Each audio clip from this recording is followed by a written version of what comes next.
I'm 18 years old in college. At this point in my life, I am a social user. We get 2 brownies. None of us were aware of how much we were supposed to consume. None of us asked the person that sold us the drugs how many milligrams of marijuana THC was in them. We just completely winged it. So it's 4 of us.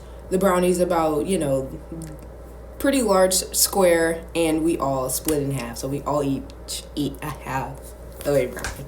That the edible slapped me, and I was like, oh my goodness, this is happening. I was high. It's been about 1:30, and I'm like, I haven't heard from anyone else that ate the edible with me, but I was like, oh well. And spoke too soon, because literally like 3 minutes later I got a phone call, and they're like, can I hurry up and come upstairs?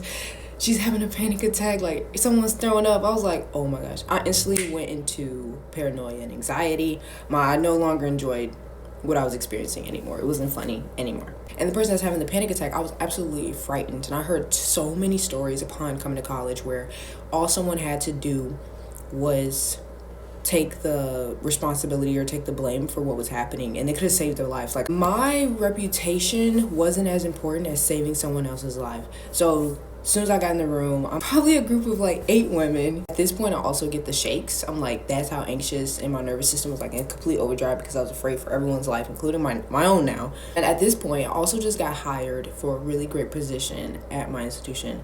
And I knew I was also going to lose my job by saying this, but I didn't mind it, and I yelled at everyone, and I said, everyone, get out of the room.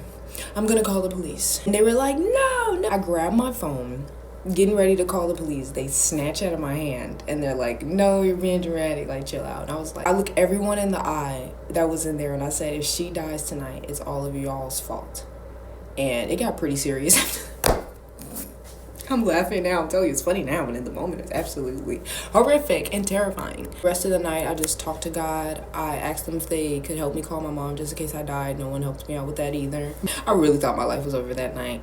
So I woke up. When I woke up the next day, I felt an extreme amount of guilt and shame. The reality of what happened and how it happened and what led up to it really sunk into me. But that was a pretty big life-changing experience for me at the age of 18. So all that to say is that when you indulge in substances, it is so important that you know how much you are consuming. Even if you're with people and they decide to take it, ask them how much they're consuming. And it does make a difference on people's tolerance levels, that some won't affect more than others. But at the end of the day, I think it's very important for people to, even if you're drinking alcohol, I've been at events and I'll ask people, like, how many drinks you had? I don't know. That's not an answer. Just reminding you all that no matter where you're at, your substance use and abuse and relationship you have with substances, do your best to be safe. And that also takes away from the fun of the substance, because it's no longer unpredictable. It's no longer let's get blasted and see what happens. It's more of like you being so responsible about it. It does take away that risk and adventure of doing the substance.